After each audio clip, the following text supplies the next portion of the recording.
Hey, good afternoon, good evening, good night, or good morning, depending on where in the world you guys are watching this show. With audio. We like a bit of audio. Hello to everybody on YouTube. Hello to people on Facebook, and also to our friends on Instagram for watching today's show. Hi. I noticed I'm a bit jealous. There's people with glasses of wine in the Well, chat. there's actually only one with wine, and then somebody also having their lunch, which could also be liquid. I don't know. Lunch. Yeah.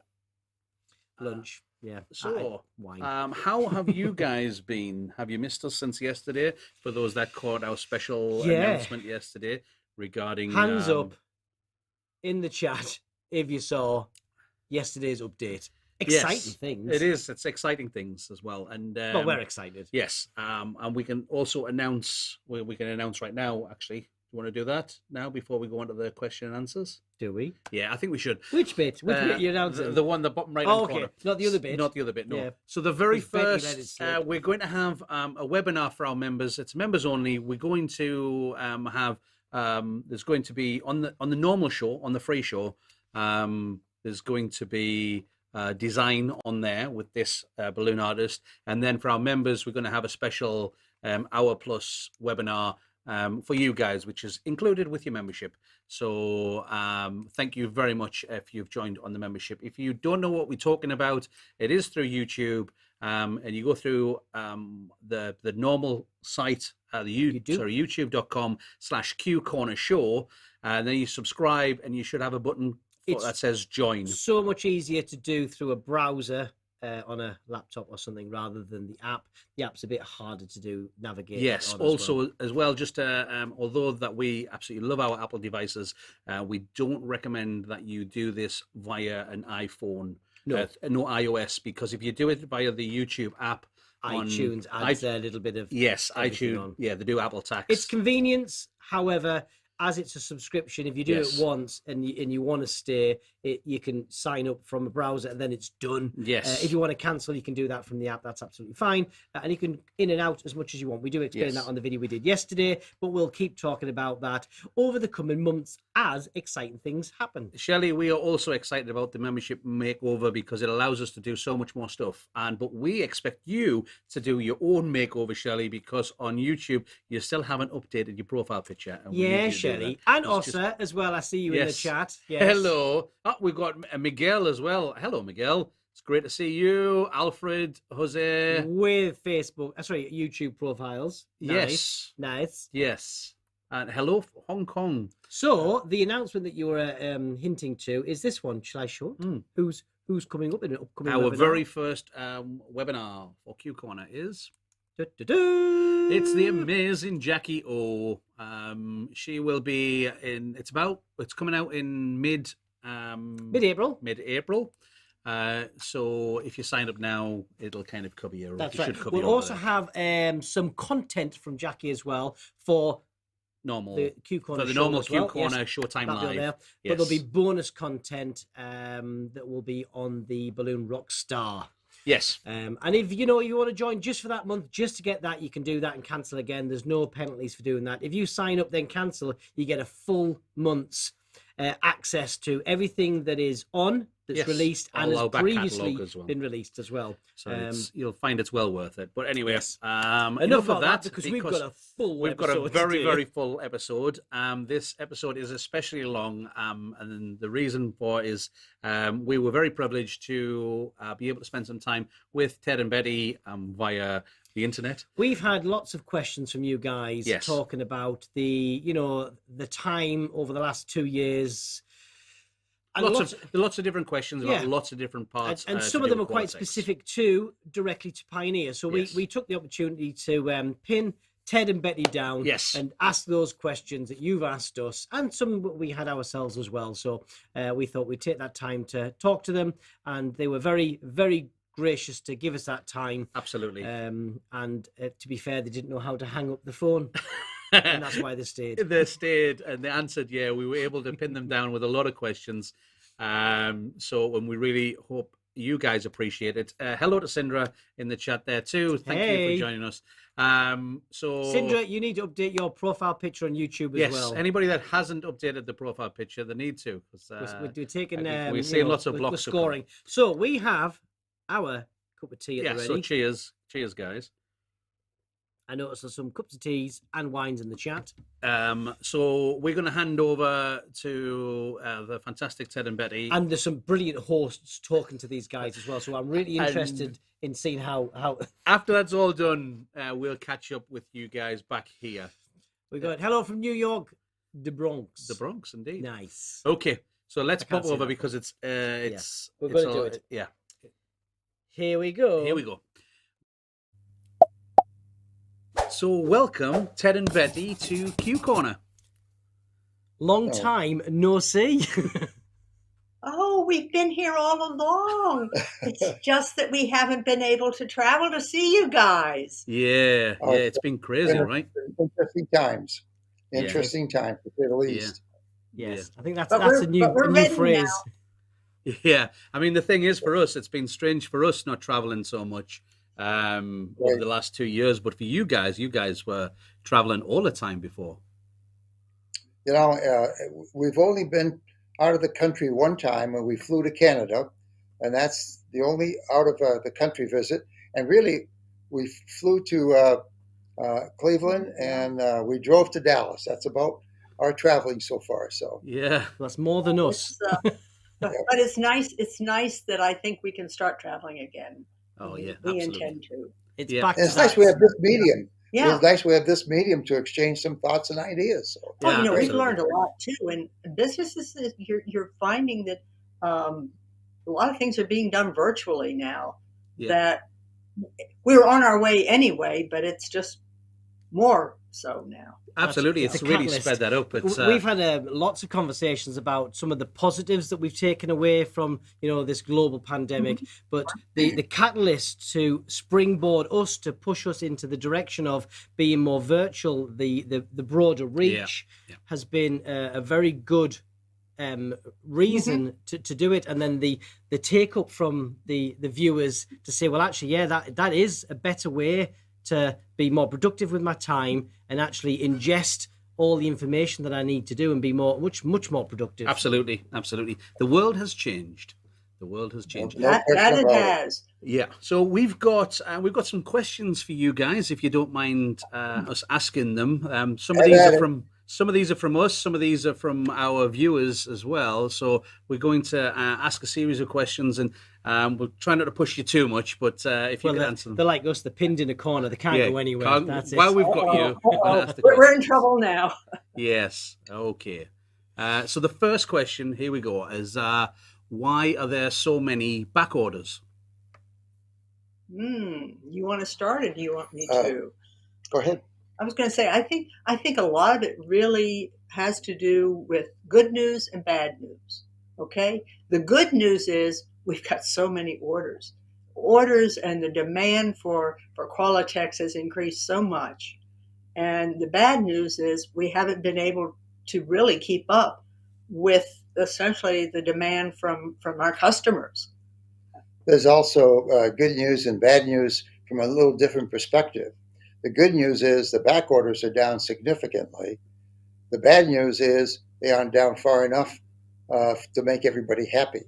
But the answer is that we're trying very, very hard to really ramp up all the outputs, all the operations to meet the demand. As I say, it's fantastic, and we think from a real positive perspective, what's happening in our industry is so really exciting for the long term. And it's going to take us time to kind of catch up and make sure that we can address all that demand in a very positive kind of way. But the outlook is fantastic. And so we got to keep that in mind at all times. When we talk about back orders, let's keep in mind that it is a sign of real health and energy, as opposed to sadness that we can't quite get everything that we want to get when we want to get it. And then some of the things that have really contributed to the back orders, of course, it started with COVID. That was 2 years ago, and you're saying, "Gee, it's abating. Why aren't you just really pouring out the balloons now?" And but then actually with COVID also came, at least at a lot of our latex, our Qualatex operations, is really essentially a labor shortage. And believe it or not, labor shortage is not just a U.S. problem. We're seeing it in other countries as well. For sure. So some of that was with people, retiring. Others was finding people to replace those jobs. And then the other thing is we had to train them. You don't just walk in and all of a sudden make balloons. No. Believe it or not, there is training. We've seen the process. Yeah. It's rather than that natural progression. It's that you've stopped and then having to do a restart. Yeah. And the other thing is the supply chain. The supply chain has, golly, I was going to say it used to be that when we shipped a container to PEL, it was there in 3 weeks, Ted? Yes. 3 weeks. 3 weeks. And now it can be 3 or more months. Really?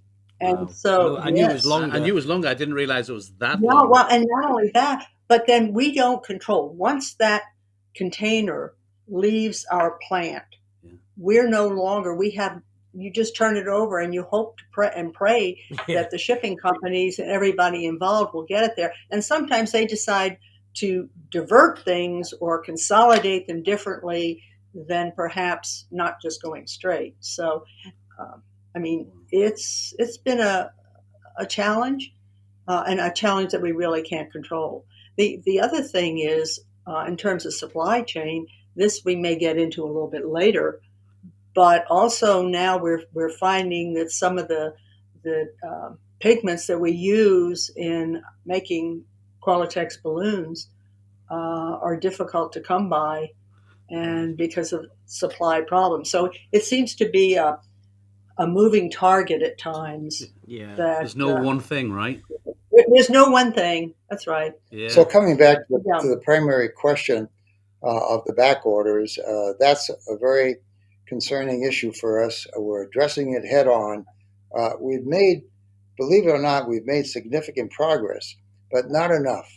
Yeah. And we're saddened by the fact that we can't meet the terrific demand that's in front of us. We're working very hard to get there, and we'll talk about some details anytime you want, relative to the kinds of things that we're doing to really be able to satisfy what you and the whole community needs. Yeah, I mean, it's interesting what you were saying about the labour shortage, because it's something that we definitely experienced here in the UK.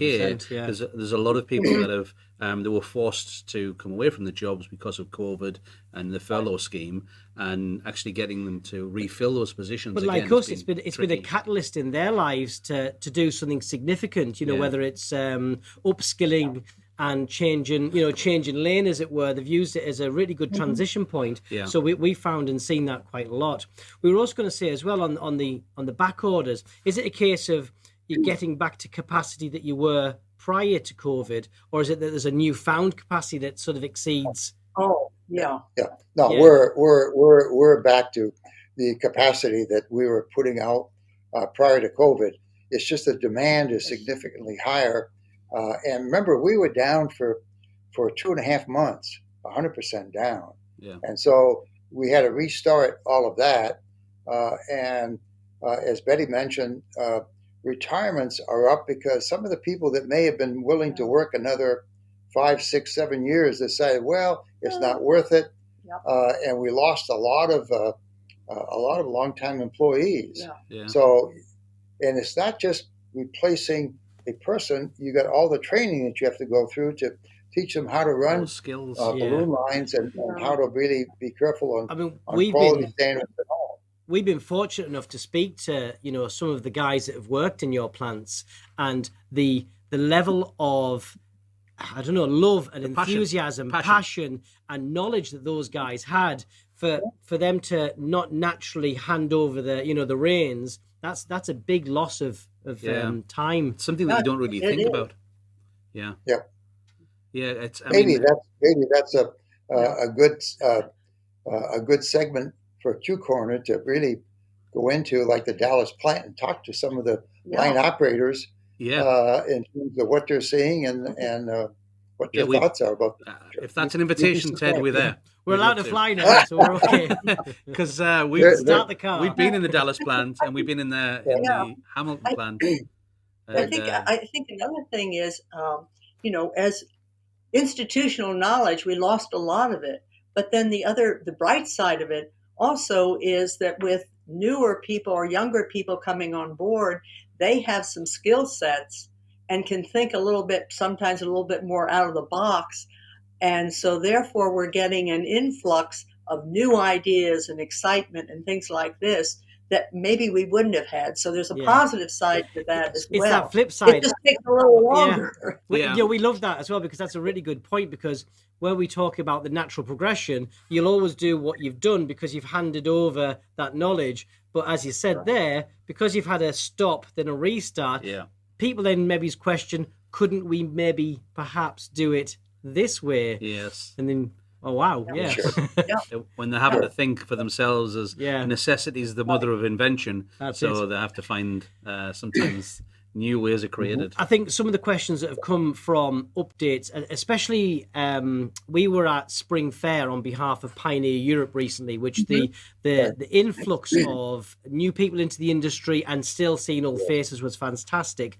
And I think they've had over the time a little bit of information and correspondence as to what's happened. But I think some of it was the specifics, back order wise.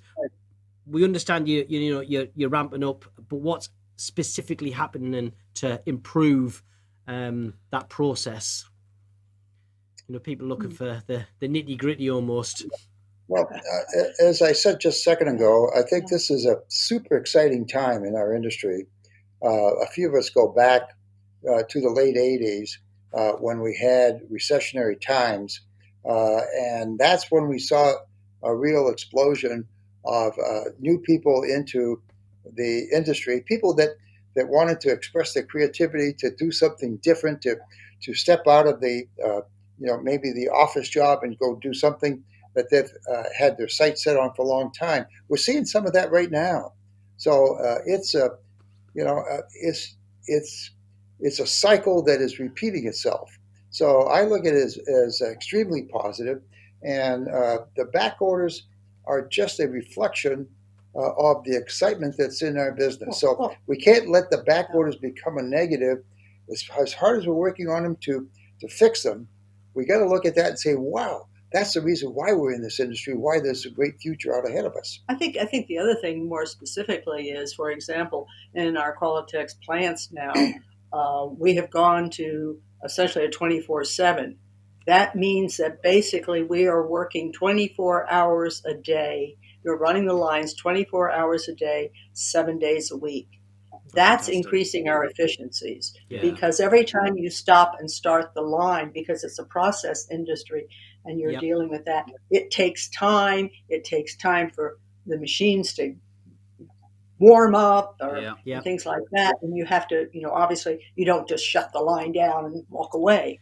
So it is improving our efficiency. That's a very significant, I wish we could say that we have 100% of our lines working 24/7, because sometimes we do and sometimes we don't, because of essentially the labor shortage. Yeah, right. So, but we are constantly looking to fill that, and I would expect, and we have made improvements in that regard. That's fantastic. Well, I think one of our takeaways, operators in line, we're just looking for our QCs now. So those are the people that really make sure that we.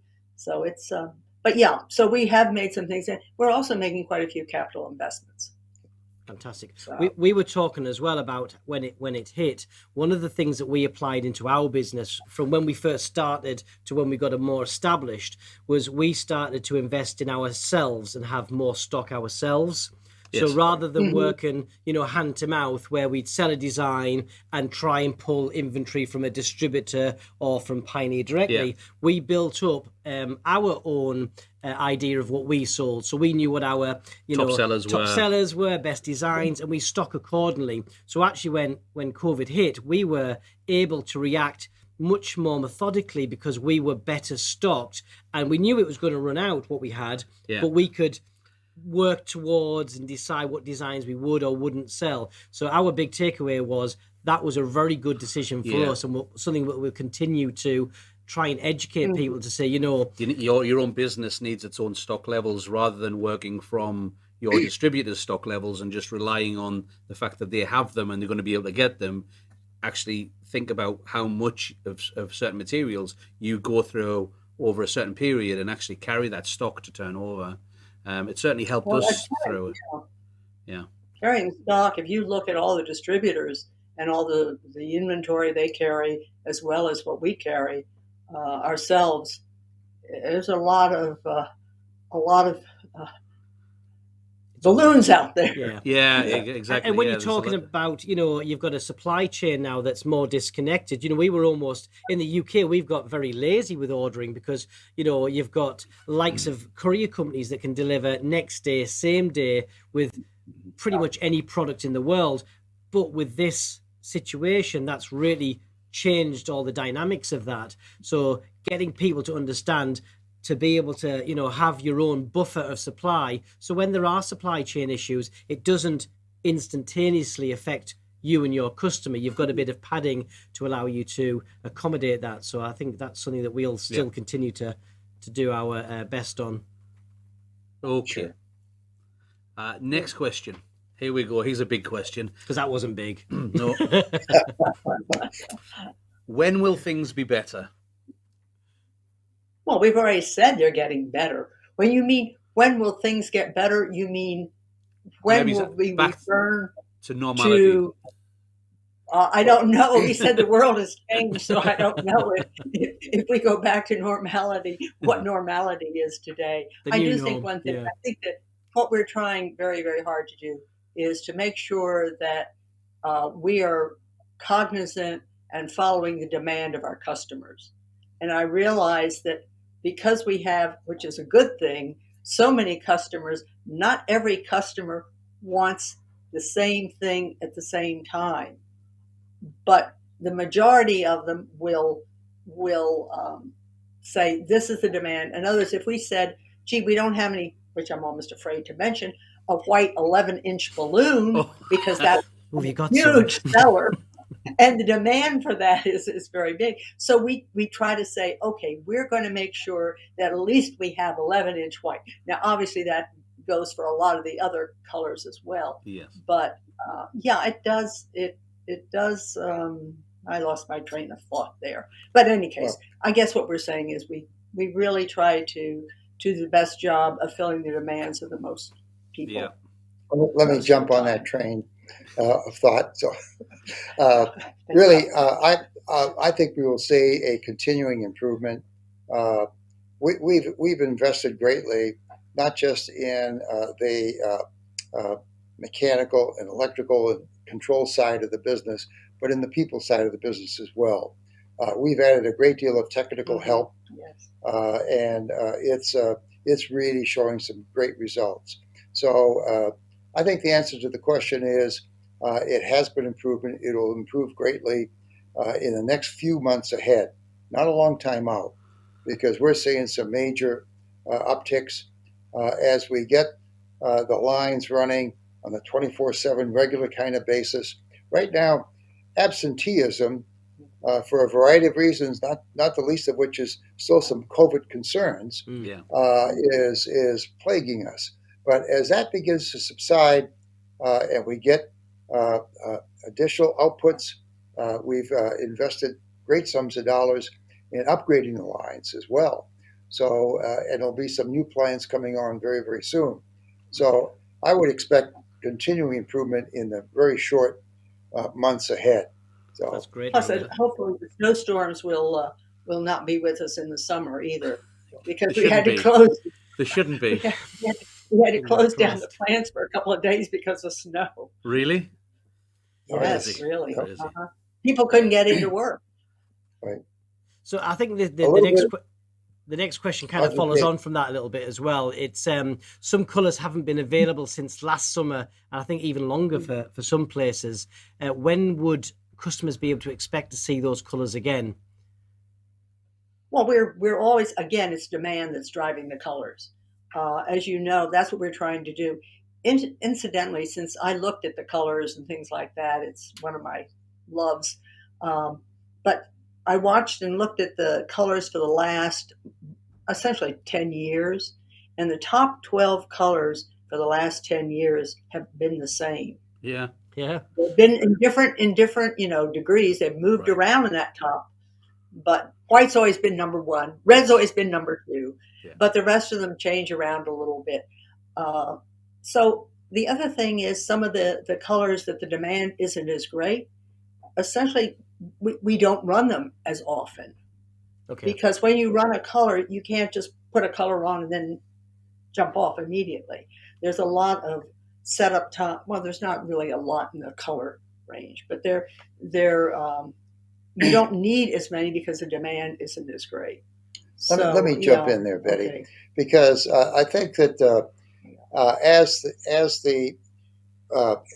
the output stopped, what happens is on slow-moving colors, we'll run them sometimes no more than twice a year, maybe even once a year. Once a year. Yeah. So what happens is when you have that long drought, you wipe out the long-term inventory, and so to be able to run a color that is a very slow mover, you counted on not having to run it, say, for 6 months.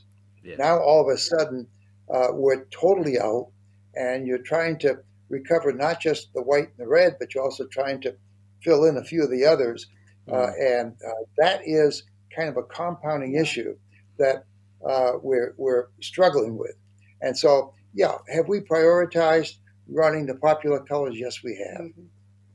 And it's hard to take out a big chunk of time and run a slow-moving color when the demand for the fast 12 colors that Betty's talking about, that's the kind of thing that is crucial. It's still there. So.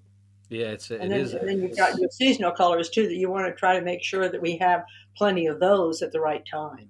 Yeah, it really is a juggle, and this is really interesting because it's easy to be on the outside and make a comment of saying, oh, wouldn't it just be great if they could run X color, but not understanding the pressure that you're under to supply those top 12 colors and the added demand on those colors as well. Yeah, it's especially if they like things like that. It's like saying, right, okay, we're not going to like say, for instance, a business ourselves, we're not going to buy the stuff that sells every day now. Instead, we're going to buy the stuff for Christmas, but we're going to do that in January. And it's kind of making that choice. It's like it's the everyday stuff rather than the seasonality stuff as well. I think it kind of makes sense that way to businesses. Yeah. And I don't want to mislead anybody to think that the only colors we're running are the top 12. No. Because I just wanted to say that there is a consistency over the years of what colors are popular, although some colors essentially increase and other colors decrease. They're fashion colors, so they go with the fashion. And obviously the fashion's changed as well. You know, over this time, the trends have changed as well to add more pressure. Right.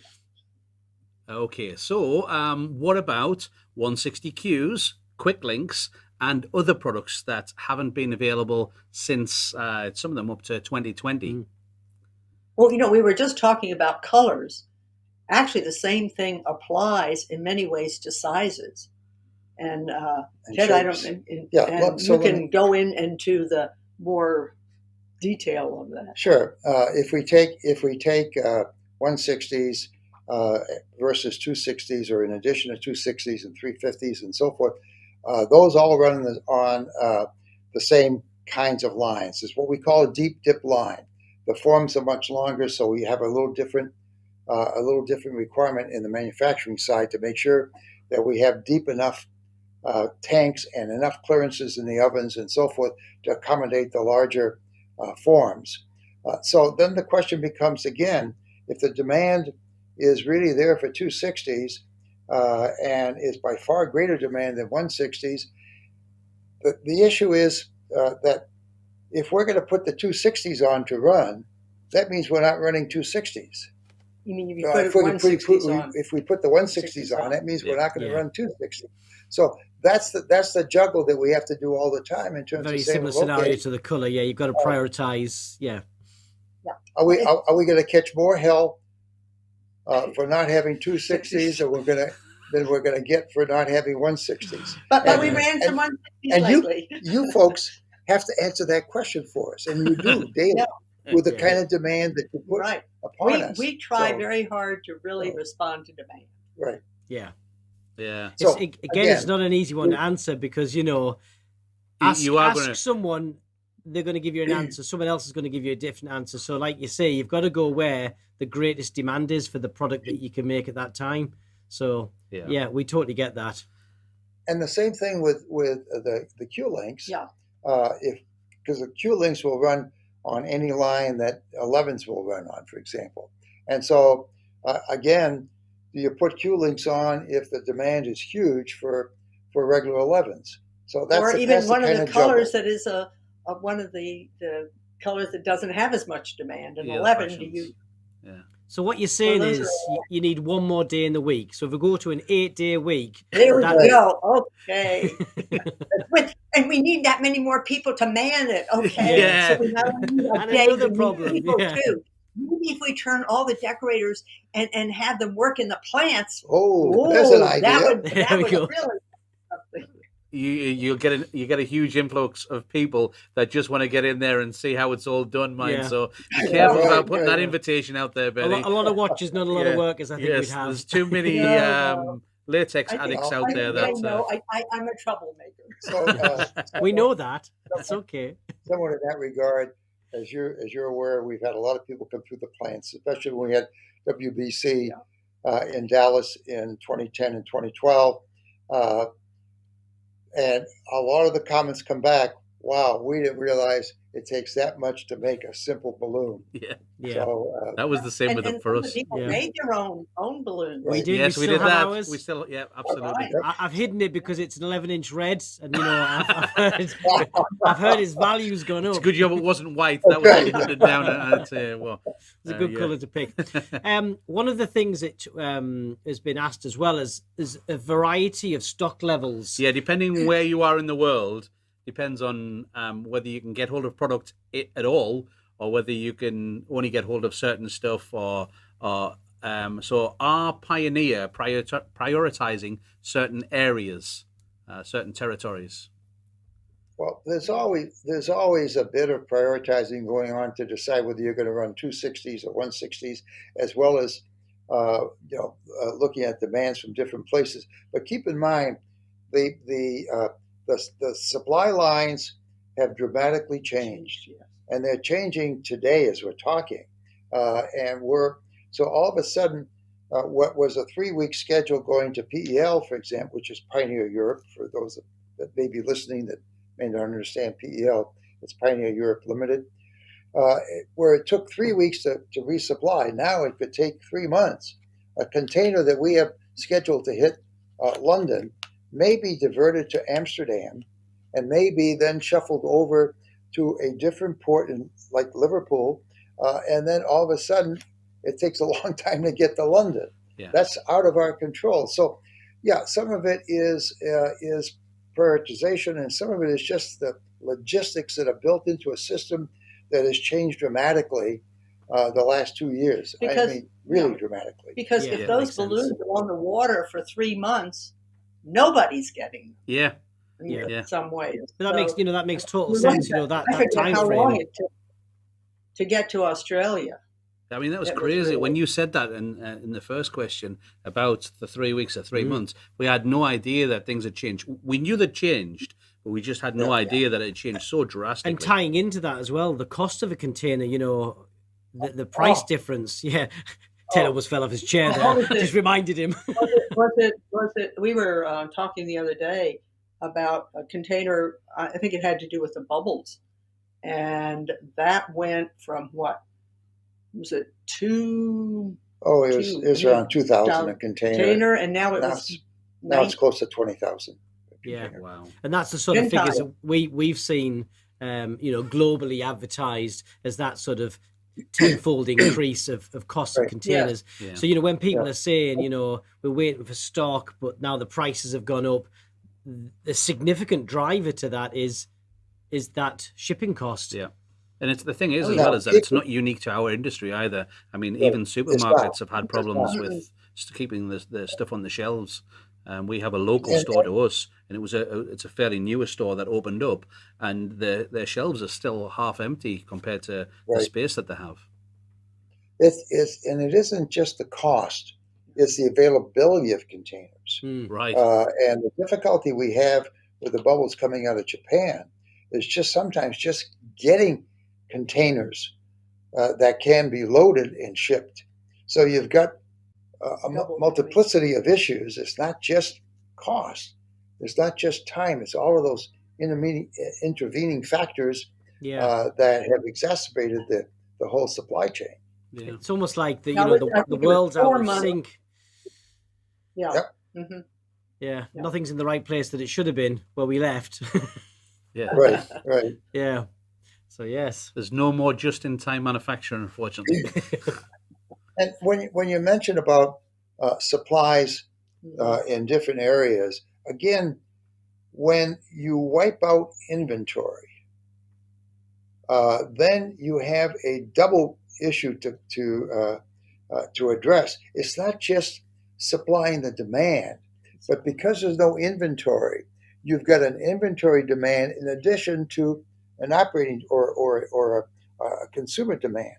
So you put those two together, and where it hurts the most are the outlying areas, because they put in inventory to take advantage to account for the delay in getting product to them. Now, once that's wiped out, you have demand and an inventory requirement to put together. So they're going to feel it far greater in the outreaches of the total system as opposed to the ones closer in.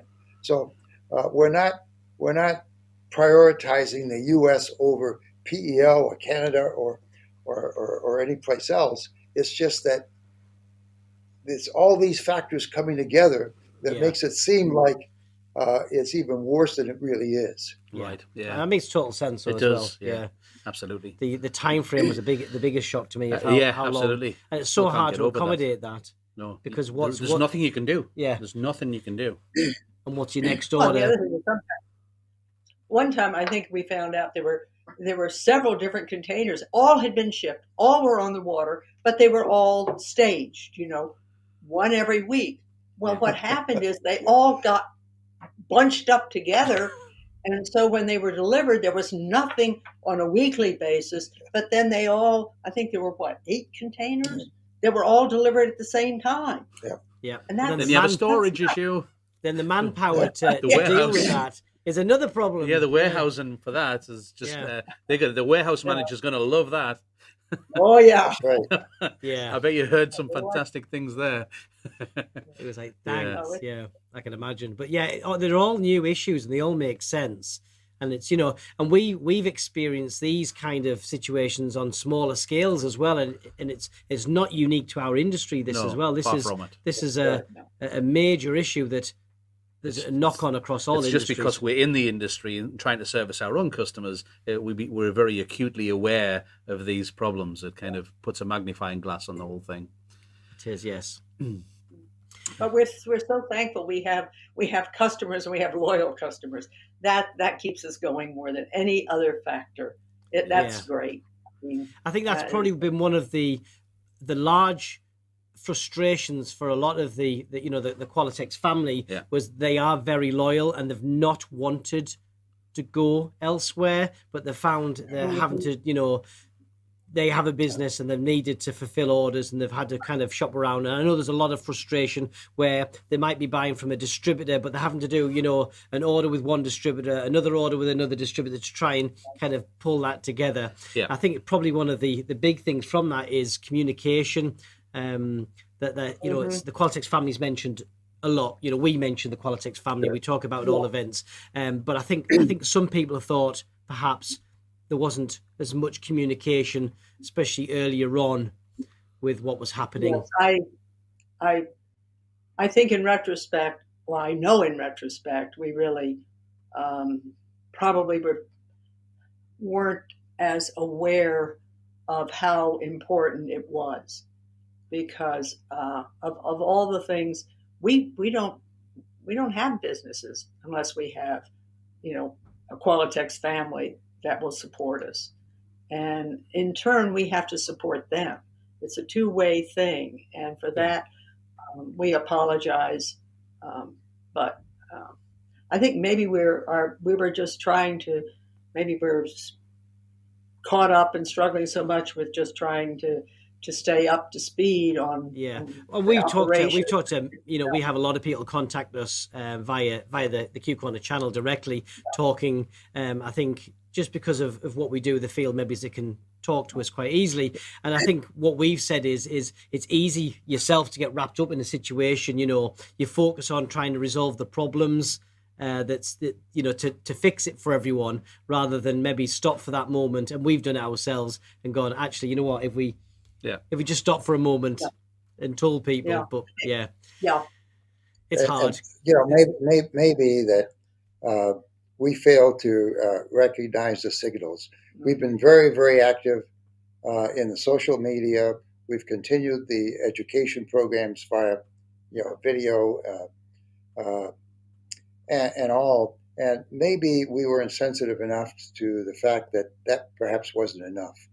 And in the press of everything going on, trying to keep our plants running, trying to find sources of materials that dried up for whatever reasons, trying to man the plants, trying to do all the training. Perhaps we got distracted and allowed more the social media platform to substitute, and maybe that was a real mistake. And as Betty said, we apologize for that.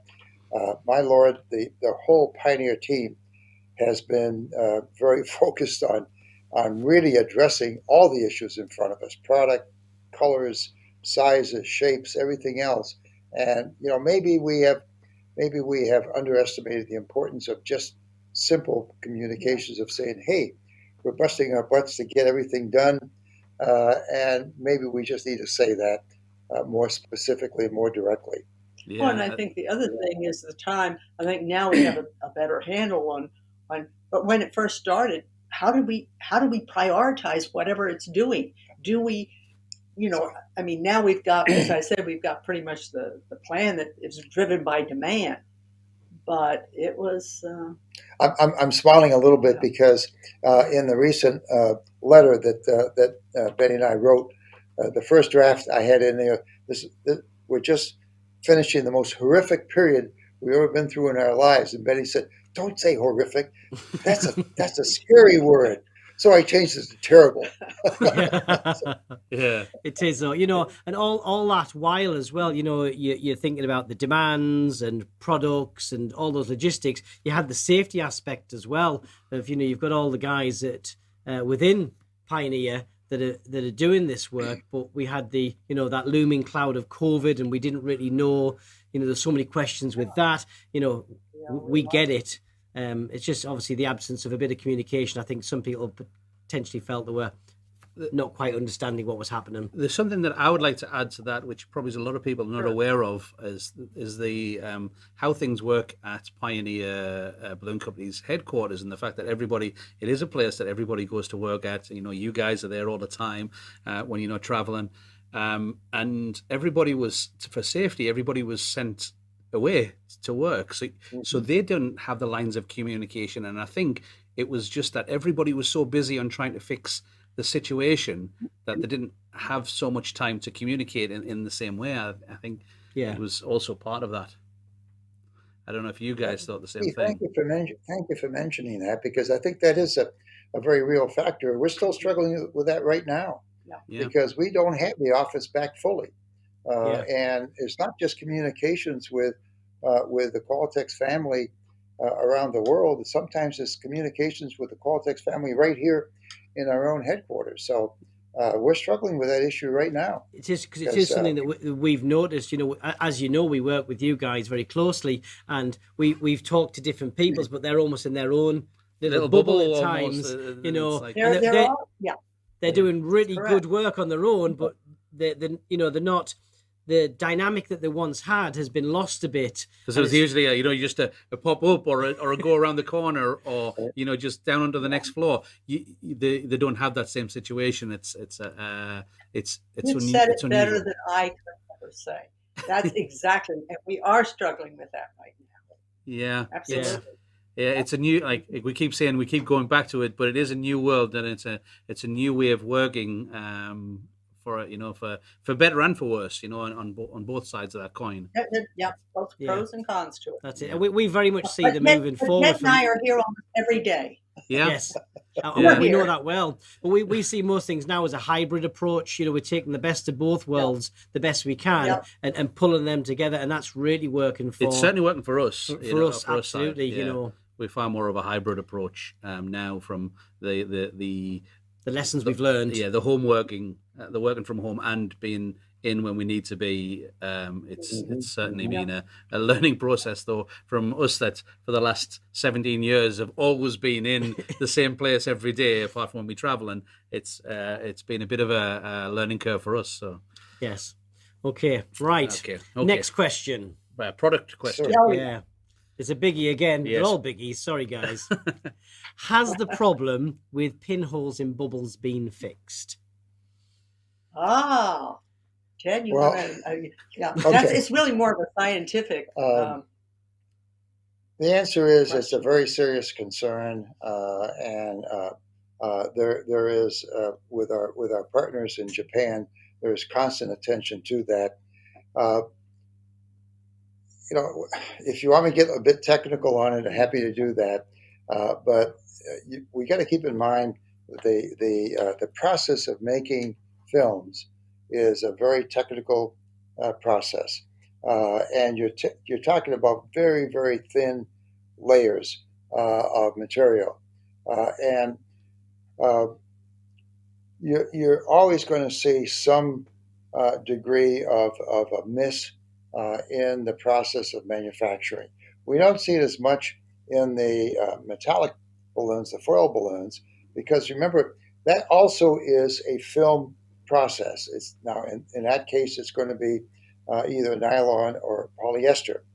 And you may very well have the same kind of holes or the same pattern of holes in that, because the processes are much the same, except that in a metallized film, you actually are depositing a vapor deposited layer of aluminum on that film. And that, in effect, becomes another coating or covering. And so if there are these little tiny pinholes in that particular substructure, you'll get covered over by the metallization process. So I'm not trying to duck duck the issue. I know we're working very hard to make sure that it is as perfect as possible, but it goes as part of a manufacturing process. We just have to continue going after the sources of why there is a pinhole in it. We're always very, very interested and welcome the feedback so we can get back and look at what kinds of things can we do differently and better to eliminate. And again, I'll make a pitch for always giving us codes, because that allows us to trace back to the actual manufacturing process and time frame, so we can see what conditions might we be able to determine that were. I think that's sort of a bit of the basis of the question as well, because I know that over the pandemic, some stock that perhaps was in maybe distributors or warehouses that maybe were slower sellers for some companies have made their way to the front line because we've drawn up all the stock from everywhere. So I think there's a bit of a mix of all the stock that's been out there has been used up. So maybe we saw a bit more of it than. Also, it was very interesting. So somewhat in that regard, if I may interrupt, Keith, for just a second.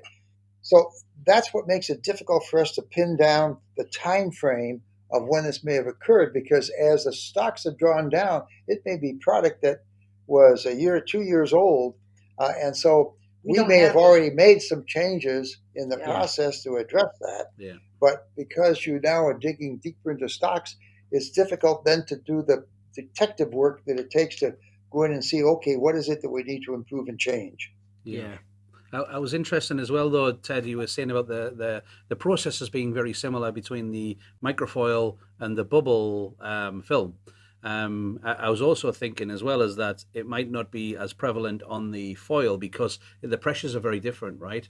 So when you're using a bubble balloon, it's inflated under a much higher pressure and stretched. That's a good point. That's a very, very good point.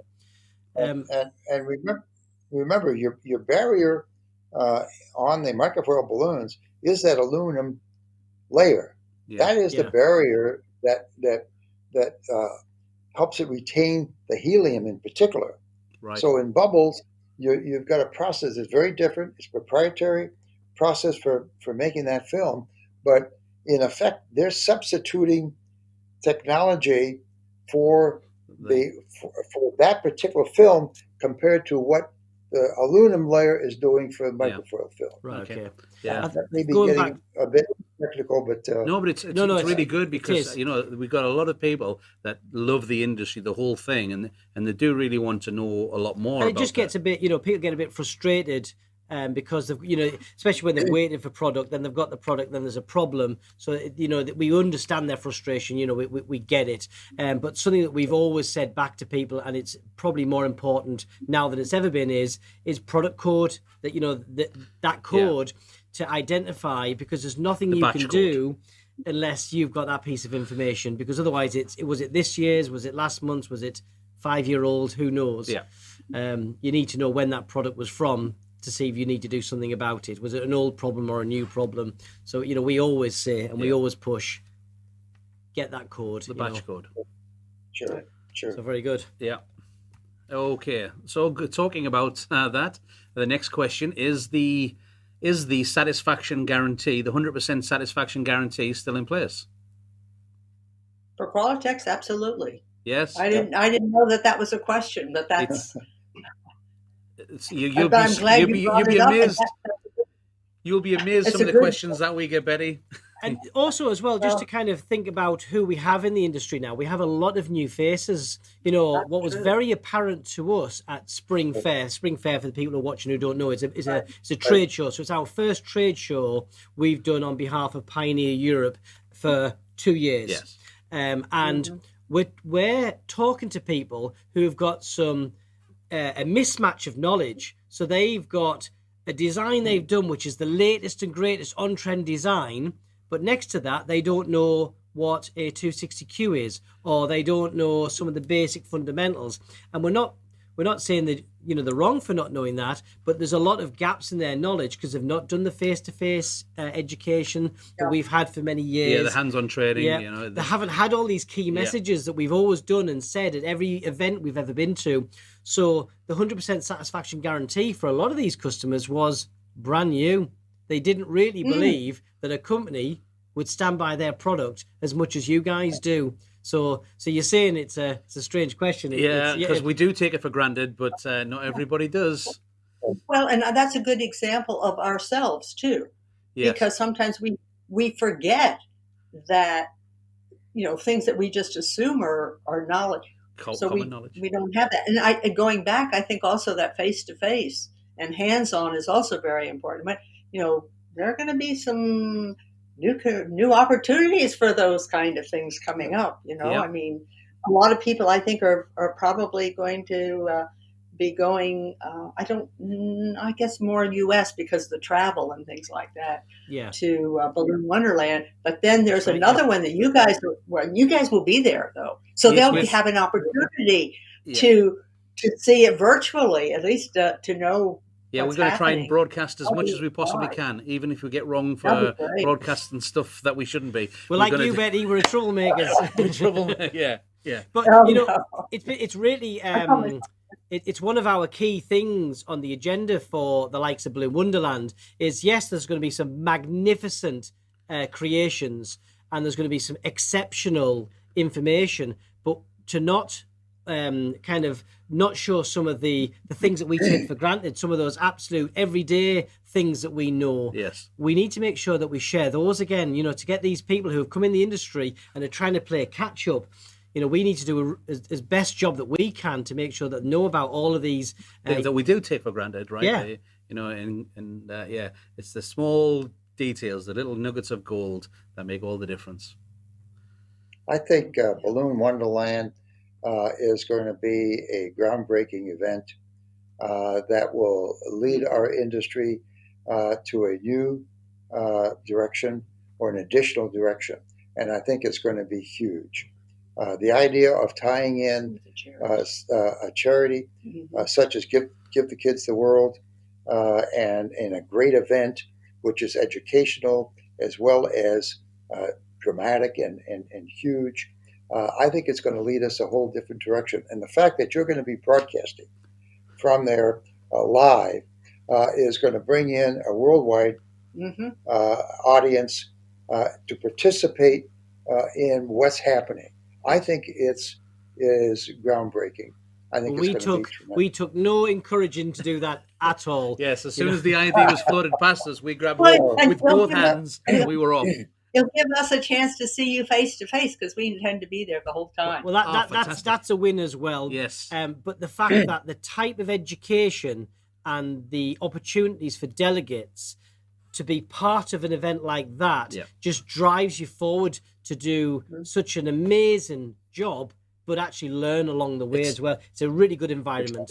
One of the things that we get asked a lot when we're training, when we're out delivering training, is about being part of big builds, because people always get scared off from taking these big jobs because they see the whole thing in one piece rather than the individual pieces. So this kind of opportunity to get part of it and actually see how people actually take it apart and put it into the smaller sections and put it together, and then you realize, you know what, it's the same techniques, all manageable, it's just done many times over a bigger job. And so having that opportunity gives those people the confidence to actually look for that kind of work, or not necessarily turn it down straight away. And the network opportunities and how to, we work and did work a lot as we would work for other companies and other companies would work for us. We don't have to necessarily grow our company to do the bigger works. Yeah. You can work side by side with, we're not, yes, they're competition, but it's actually it's a colleague in the industry that we bring in regularly, or we work with other companies regularly.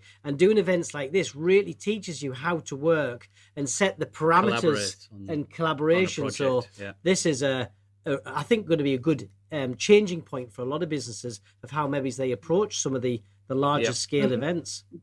Right. Yeah.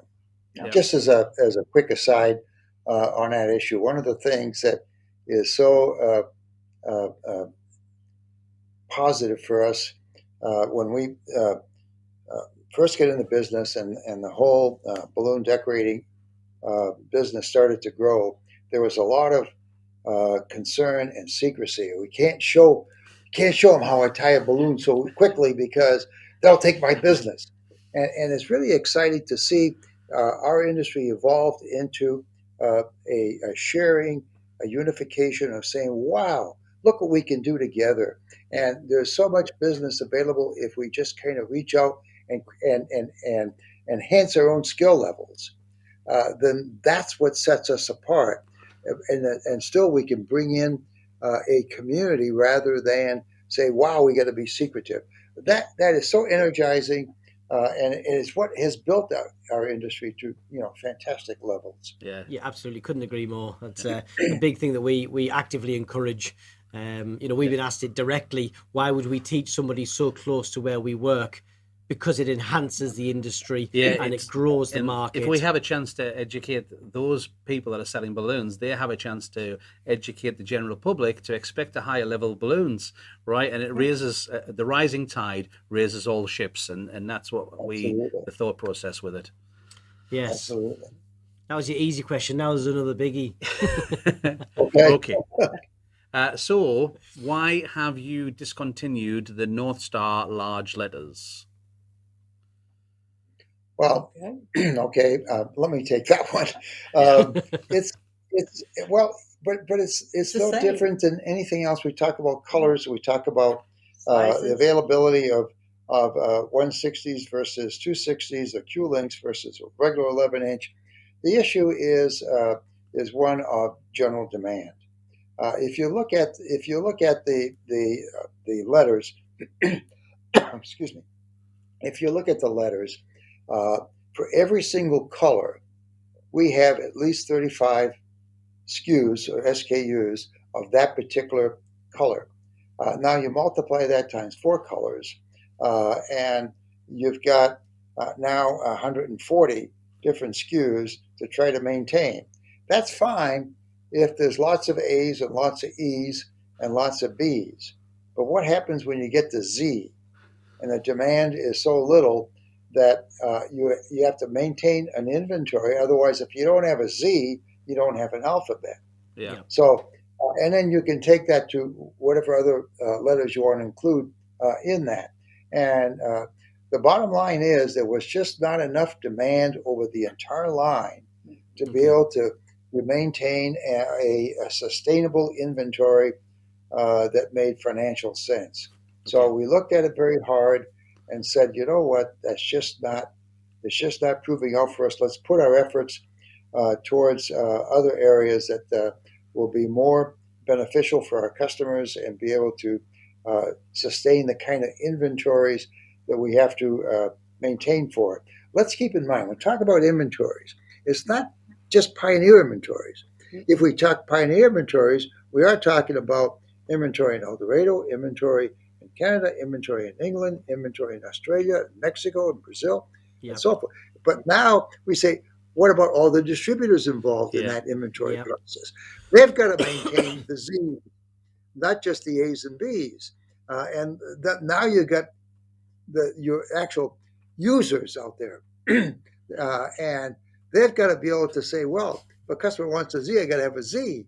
So it's the entire worldwide inventory that you have to take into account when you look at all of this. See, that's the exact opposite of what we've just been talking about the big job, taking it down to the small thing. This is taking the small thing from the letter Z and taking it back up to the massive job. It suddenly becomes, I'm going to say horrendous, as when you look at it that way, because it's that's scary when you look at it. So you've got to do what works as the big thing. And again, we've had these conversations, and that was sort of our general feeling that would be the case, and we would apply that logic to our business on the smaller scale of we stock a range of balloons, and if we have something that we kind of price, we work on slat panels, like a square meter, square feet of space, and products in that area have to earn the rent, earn their space.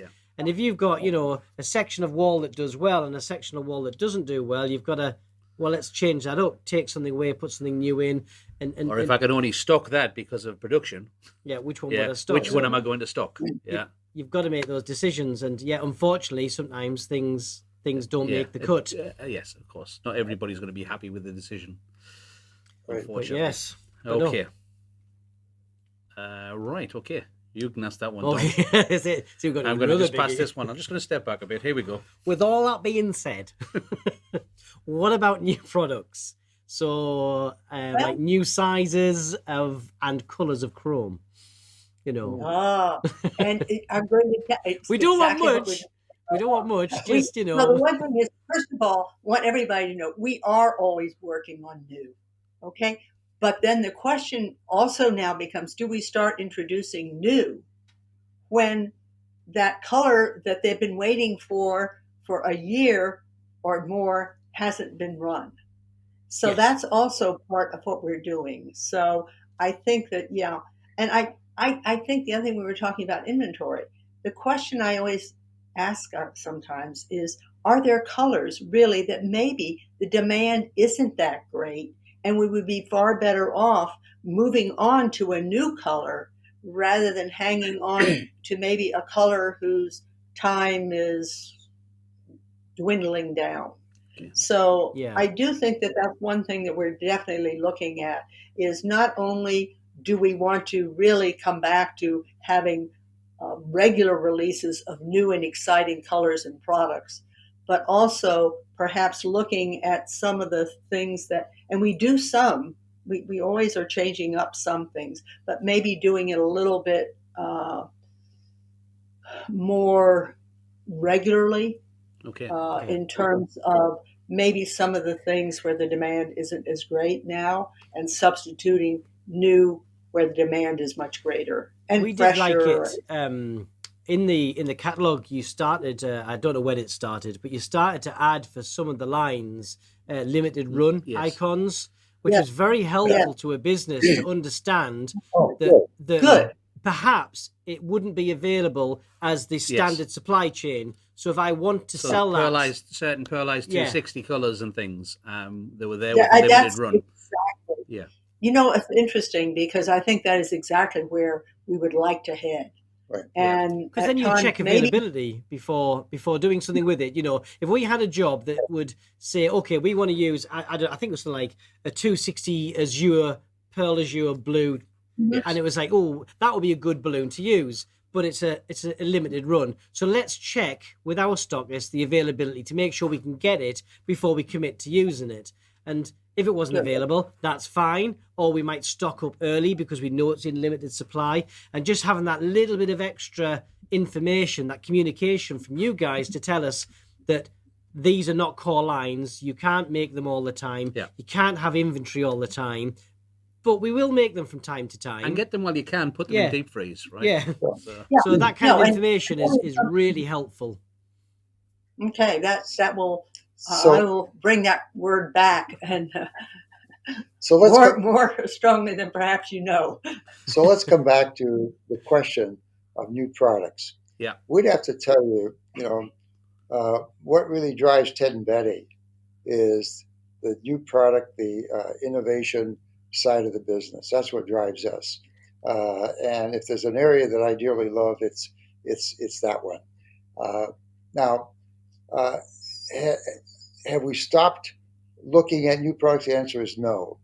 Have we stopped introducing new products right now? The answer is yes, because of what we've talked about so far. When you've got demand for white 11s, it's kind of hard to talk about something different, or really even, and it's not just colors, because it's a lot of other things that will be coming in the future. And that's where we're setting our sights, is saying, okay, we need to ramp up. We need to just be able to address the demands in front of us. But we got to be looking out here in terms of where do we want to go on a longer term basis? How do we continue to keep energy in the business, and how do we keep the growth component a real active one? That's what is really exciting. And so that's where we are spending quite a bit of time. But it is also ones that are going to be a longer ways away. We haven't forgotten about it. Yeah. The priority right now is to address what you and the whole community needs right now. That's number one priority. Okay. But very, very close behind that is, where are we going next, and what are we gonna reach out for? That's what drives us as That's a tease. I mean, we totally get it. Yeah. I think it's a little bit of a sidelight to that. What's also taking some time now is the availability of us to get certain pigments. Oh, yeah. We're having to source. Some pigments are no longer available. We can't, we can't get to the source of them. Right. So therefore, we are always looking at, not always, but right now we're looking at a lot of substitutes. So basically, our R&D efforts and things like that are really devoted now to making sure that when we change a pigment, then the color that we do that results from that pigment, we've got to change the formulation slightly of the balloon. When we change the formulation of the balloon, then those balloons, I'm talking about color now in particular, but it goes for other things, but particular color, then the labs get as close to that color as they possibly can. Those balloons are now, we've just started redoing this again. We weren't doing it for a while. We're doing it now. Those balloons are sent here to the office. I look at them. I'll either have Cam or Susan or somebody deals a lot closer with their customers on a regular basis, look at them and make sure that they're consistent, absolutely as consistent as we can be with what our customers are expected to get from us. Yeah. Because our feeling is our customers need to be able to count and trust upon Qualatex to deliver consistent colors. And if we can't, then we have to let them know. But right now, we are spending a good deal of time. If we run into a problem of supply, then we have a regular set procedure that we are now going through, that those things are being evaluated, not only from performance issues, but from a customer standpoint as well. Can I add one other thing? That's one of the things we used to do, and we're doing it again. Another change. Let me add to that, and I don't want to go very deeply into this because it gets into a long conversation. The regulations that we're facing right now in the whole area of not just Europe but everywhere are getting silly. We're going to produce products that are safe for all consumers, but some of the regulatory activity is really on a tangent that is very concerning. Now, in order to meet a lot of those standards, when we make a change, we have to go through a approval process that is very significant.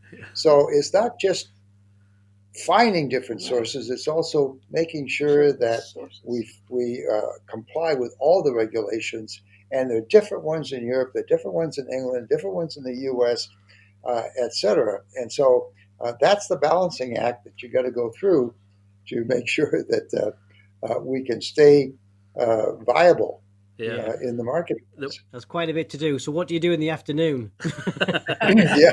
So an interesting thing regarding the color consistency. We had something that happened, it was a few years ago now. I know what you're going to say. Yeah. So we had some goldenrod balloons. 350Q goldenrod. Yes. And we had some older 350Q goldenrods and some new. And we looked at them from the outside, and they looked different. There was a dramatic difference. But there was a few years on the between the packets. But when we actually inflated the balloons, they were identical. It was one of these things that because we went, no, that's a different. We hadn't actually opened them up. We just saw the significant difference. We had a large job, so we contacted Pioneer Europe, and they said, okay, we'll go and have a look. And they pulled a bag, and they were like, oh, okay. We don't know because they're all the same here. All the same here. So we showed a photo and they said, "Oh yes, you're right. It does look different. Could you inflate one?" We inflated them both. Went identical. Right, forget it. That's some of the beauty, and that's we always when we look at color for Qualatex, we always look at it inflate. We want to look at it sometimes uninflated as well. Yeah. But the plants know this. That we know this now. It's an inflated color because, quite frankly, people are adding value. customers add value to Qualatex balloons. And Yeah, so 100%. That's it. most of them are inflated or sold inflated. So we want to make sure that the people that purchase the Qualatex see the value in them. And there was nothing that was particularly wrong with it on its own. In the bag, it looks fine. No, it's just we had that I'm really, very, two different batches clearly, and we were thinking, oh wow, they're so different. They're so different, but yeah. nope, inflated, perfect. Couldn't tell which was which. And the thing was as well that we've been on site, and especially when we were in the Hamilton plant, and we saw the color checks that they do regarding the products and things, and some of that process, which. Being from a manufacturing background ourselves, we were fascinated by, and so we were thinking, how could this possibly happen? And it's like, well, it's happened because they're still perfect. There's quite a science to it. Yes. Yeah. So yes, very good. Yes. Have we got one more question? We have. I'll let you answer this one. Ask this one, not answer it. I'm not going to answer this one. Right. Okay. We've got one more question for you guys. Thank you so much for your time. But will there ever be another World Balloon Convention? I think so. I'm certain. We'll take that as verbally binding. Thanks, Betty. but and I'm not trying to shape my question, in the wrong kind of way. But the world has changed dramatically the last couple of years. There are certain areas that are consistent. We're not going to sacrifice quality. We're not going to sacrifice our commitment to be right there with all our customers. By the same token, we have to recognize that the needs and the demands are changing. No different than your comment about, are we going to have a hybrid form of how we work in the office versus home? It's going to be a hybrid, no question about that. We're not going to go back to the old system. And maybe we need to look at World Balloon Convention the same kind of way. If you think in terms, and I'm not trying to parse the answer to your question, we will have a World Balloon Convention, but might it be a style that's a bit different than what the old World Balloon Convention, which was different from IBAC, if you want to go back a few years beyond that? Is it going to be more like Balloon Wonderland? I don't know. I think that the situation that we all find ourselves in, what's going to really be appealing to our customers, I think that's going to evolve. So, but again, the basics of having a central major convention that pulls people together that want to understand and learn and communicate with people that they found a lot of comfort with being together for a long time. I don't think that's going to change. So, but we just have to be open to say, okay, what style should it take? Maybe a bit different. But in the meantime, there are other things that are very, very exciting. Can I just tease a little bit and say, when have we ever stopped you, Betty? When have we ever stopped you? I don't think we could if we tried. No, I think that they're you don't have to wait, is what I'm saying, for a World Balloon Convention to really get excited and to learn and to participate and just be stimulated and everything by what can be happening in October. So you guys, what could be happening in October, Betty? Maybe I said too much. Well, as usual, I get in trouble. I'm so sorry if I let the cat out of the bag. There's no cats out of bags, but I don't know if we should. Okay. So, as Betty just wonderfully put, we might as well tell you guys while you're watching here, there is going to be a Q Corner Convention 2022. That's right, 2022, number 3 in October. So that's super exciting. Right. Yes, and yes, thank you very much for announcing that, Betty. We really appreciate it. We're committed now. It's there. I'm so sorry if I goofed up, but no. That's I think one of the absolute amazing opportunities that we had at the beginning of the pandemic was the first convention, and that really showed us what the industry was made of. Yes, how everybody. It was the true idea of the family. That was the. It was unreal. I mean, it is as successful as the second convention was. It was an amazing. It was a very different experience from the first one because so much of the world was locked down. And everybody was so confused, and they were just so uncertain about what everything was happening. It just brought everybody together in that place, and it was like some sort of golden light just shining through. I think everyone was confused. Even our family's like, "Where's Dad? Why is he on the television?" You can talk to him the same way that everybody else does. But even doing that, that's changing for us. And you're talking about the World Balloon Convention. Maybe it'll be a different version of what it once was. I think without a doubt it has to be. The convention for us as well. The first one we delivered in one way. We learned some lessons for the second way. The third one we've got ideas and changes we'd like to make. Because the world has changed, how people want the content. Yes. We absolutely see hybrid as an approach. We use that word a lot. That mixture of getting people together for that family, but actually extending that reach for people who can't travel, not able to travel, perhaps they work on their own, they've got a family commitment and they want to be part of it, but just can't. So we need to do a better job to allow them to be brought in, much like what we're trying on the Balloon Wonderland. Yeah, Balloon Wonderland's going to be very much like that because you have the people that can have the opportunity to be there, but we're going to do our very best to bring everybody else to Balloon Wonderland as well and be part of it. And like you said earlier, with the Give Kids the World charity partnership that's got going on there, it's so much more than just a build of balloons. It's so much more than that. Well, we very much see that there's going to be so many lessons learned on that event that could be taken forward. I think people's minds will be in the Pioneer team going, ooh. So yes. Looking forward to that. Somewhat in that regard, we would welcome the feedback from you and the whole audience that to kind of help us design what style, what should be, how often, when. Travel right now is very difficult. Dan Flynn is literally on his way to Italy right now for bocce, but I can't imagine sitting in the airplane for 8 to 10 hours with a mask on. I have a hard time even visualizing how I would do that. So, we got to take a lot of those things into account. Is that going to change? I hope it does.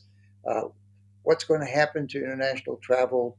How expensive is it going to be? How affordable can it become like it was before? Those are all things that we don't know what the outcome is. But please, share thoughts, ideas with us in terms of what you'd like to see. Our mission is to be, the support for our industry, so share with us thoughts and ideas. We're not the only ones that would like to, think of ideas and come up with thoughts of how we design something. Yeah. We need the intellect and the experience and the commitment and the ingenuity of the audience to help us. So please share with us the kinds of things that you think would make sense. Fantastic. Yeah, well, it's very good to do that. Also, as well, is first of all, we just want to say a huge thank you for taking the time to answer all these questions. I mean, we've spent quite an hour here with you guys. So thank you for that. But also, if our viewers have any follow-up questions, what we'll do is, would you guys maybe be happy to answer them at a different day? We'd be happy to answer. And you know what? Maybe another session such as this is not a bad idea. Again, we will welcome any suggestions on how we can better communicate. We apologize again for perhaps seemed like a period of silence. It's not that we weren't here. It's not that we weren't working hard to come up with products and support. So if another session like this would be helpful, we're all for it. So, well, maybe just a further word on the whole general subject of communications. And I think that the past 2 years have taught us lots of things. That it's important that we stay in touch on a consistent basis rather than just waiting till we have some big piece of news to share with you. We apologize that maybe that's a lesson that took too long for us to really come to grips with. And from that perspective, we're open to have communications, more regular basis. We may be saying somewhat of the same thing. Yeah. And I think that was probably what we were thinking. Well, they don't want to hear the same thing. We've already said that. In reality, what it is, no communication really leaves the door open for people filling in things that may or may not be accurate.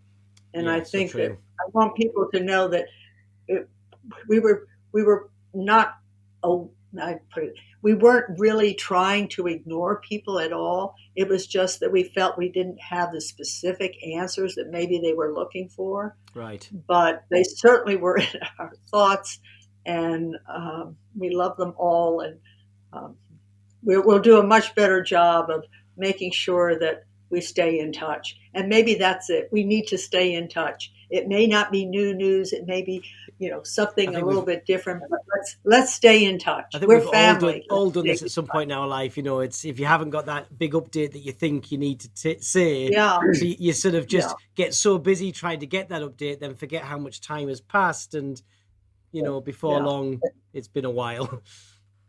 And maybe during a period when things are so much in flux, and we really don't know what's going to happen tomorrow, the day after, that we have difficulty in saying we don't know, and maybe sometimes just confessing that the times are changing as we speak, and sometimes we just don't know what the next step's going to be. Sometimes just sharing that is can be very positive. And I think the general takeaway is you're working very hard, and it's not an overnight fix. It's not a one fix solution. There's so many things that are even that are far outside your control. You can do everything you can to react to all those things that are being juggled, but we're not in control of them. So you're always going to have to react to those as you go. So it's not a quick fix. And I know the light's at the end of the tunnel there as well, but I think having that communication today has been fantastic. And, as we progress and things, who knows what next week brings. I mean, and saying on that, we are very much within part of the industry, and we get to know a lot of things behind the scenes, so to speak. But we've learned so much today from spending this time with you guys. So we really, really appreciate it. Yes, we appreciate that. Taking the time out. One last word. And that is that there's never been a brighter future for the balloon industry than what there is right now. We have a lot of very sad, awful events going on around the world. COVID is just one of them. And what's happening in Ukraine is awful. And it's horrific there. It is horrific. The world needs an outlet. Balloons are what gives people the opportunity to smile, to think of warm thoughts of what balloons did for them before. It's celebratory. It's so very, very positive. That's going to get bigger and bigger and bigger because the world is getting more complex. That this kind of outlet is needed. People are learning to celebrate those moments more. But it's up to us to shape how we respond.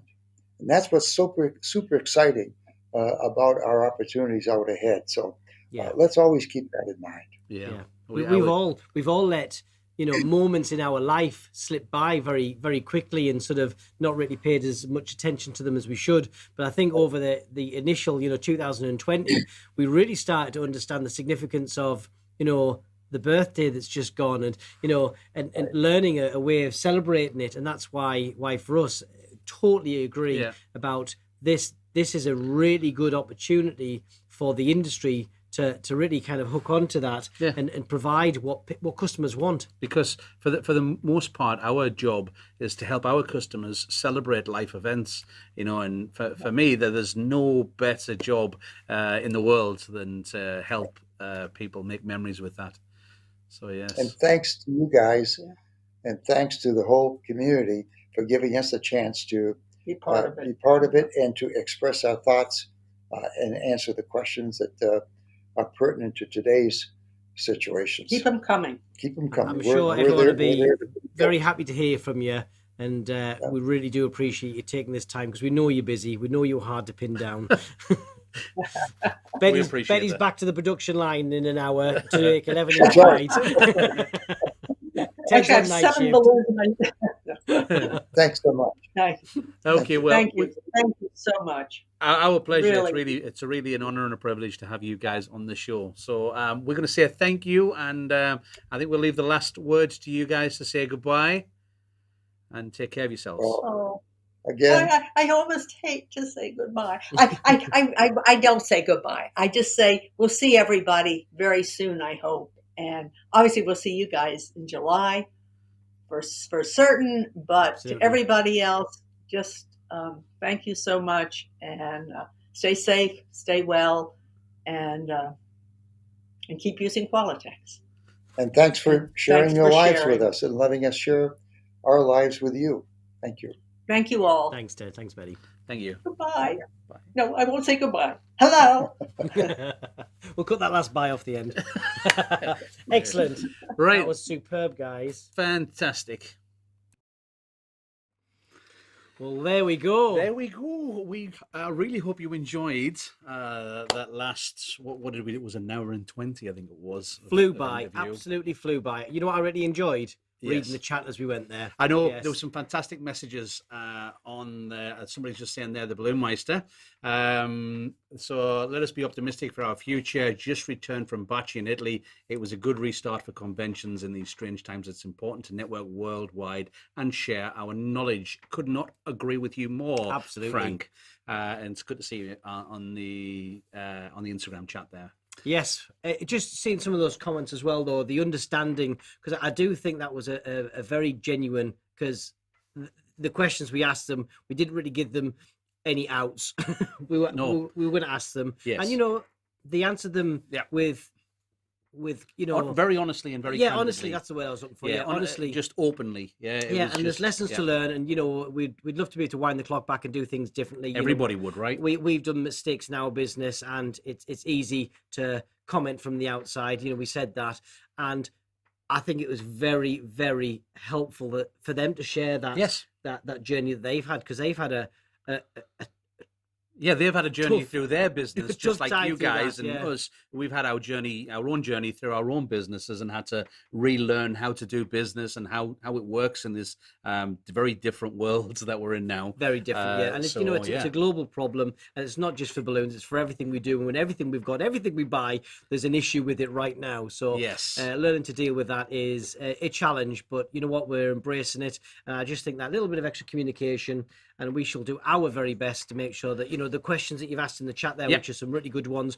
we shall feed that back into Ted and Betty and see what we can do with getting an answer. I mean, Jan there on the Instagram chat, communication is key. Please continue having this opportunity to express everyone's thoughts. Yeah, absolutely. We agree. We totally agree with you. And so did Ted and Betty. And they've already said that they want to do future kind of chats like this, where you guys can send us your questions that you would like answered, and we have the opportunity to put them there. Yeah, but more importantly to that, there's someone in the Instagram chat saying they'll see us at Balloon Wonderland. Yes, you will. Yes, you will see us. Introduce yourselves. Yes, absolutely. Yes. You will see us at Balloon Wonderland, but also those that can't be there in person will also be able to see us there at Balloon Wonderland. Because that's why we're going. Because we're going to broadcast the whole thing, or as much of it as we possibly can. We're not discussing the fact that we've also released our October Q Corner Convention 2022 convention. Yes. People have been asking whether it was going to happen, whether it wasn't. and because it didn't happen at the beginning of the year like the last two did, people were kind of thinking, no, it's gone. But no, it's not forgotten. There was a lot of work going on behind the scenes for Balloon Wonderland. Yes. So the timing wasn't really right to do it at the same time we did it last time. So we've got an October date. The days and dates, the times will all be announced over the following weeks. Yes, but we would like to hear from you guys. You can put it in the chat, or you can leave it on a comment on this video about who you would like to see teach at the next Q Corner convention. Yes, and don't forget as well, we've got to thank our new balloon rock stars that joined up through this show today as well. So thank those you guys that joined us late. What you might not have known is that our membership scheme for the YouTube channel, it's just for bonus content. It's completely changed as of yesterday. So we're going to be doing regular webinars. There's going to be lots of other things. Loads of extra stuff. Our normal Q Corner show will be on as normal every 2 weeks with the same sort of content that we've always done, but with actually some extra snippets as well in there. Yes. Yeah, and some extra surprises, but we'll keep that. Qualatex have asked us, how many hours do we plan to sleep in October? Well, October's a long month, so we might bank some up before the convention and then owe them back after the convention. But as you guys know from the last two, we won't be getting much sleep during the convention. Sleep is overrated. However, not going to give the cat out of the bag on this one. No. But we have looked at bringing in somebody into the studio. Scary, eh? For the convention. Yes, absolutely. But that's all we're going to say on that for that. But if you have any ideas, we didn't tell Betty this because that would be out. If you have any, if you do have any suggestions for who you would like to see on the next Q Corner convention, we would really like to hear it. We really would put it out there. Teachers that have been on before, teachers that have maybe we've never heard about and never seen before. Just let us know your thoughts, who it is, and why you think they would be a good fit for the Q Corner convention. Like the last convention, we will be doing a link for sign-ups for teaching for the convention. So don't be contacting us just yet. Yes. Just because we can't do anything with it. But there will be a link going live in the not too distant future. But you can always leave comments. You can, yeah. So for suggestions, absolutely. But for people who've taught for us before, who would like to teach again, just hold that thought, and we shall get a link out in the coming weeks. Absolutely. So I think we've been on long enough because you guys have stayed with us all this time, and we truly appreciate it. We've done 3 cups of tea during this show, so it's time for us to go home. We are super. I think we could squeeze you in, Luke. And we're going to say goodbye for now. Thank you very much for spending the time with us, whether you're on Facebook, whether you're on Instagram, or whether you're on our home at youtube.com/Q Corner Show and watching us there. We really appreciate you guys. We really do. Okay, keep using Qualatex. That's right. Until the next time. We'll see you next time. Bye for now. Bye-bye.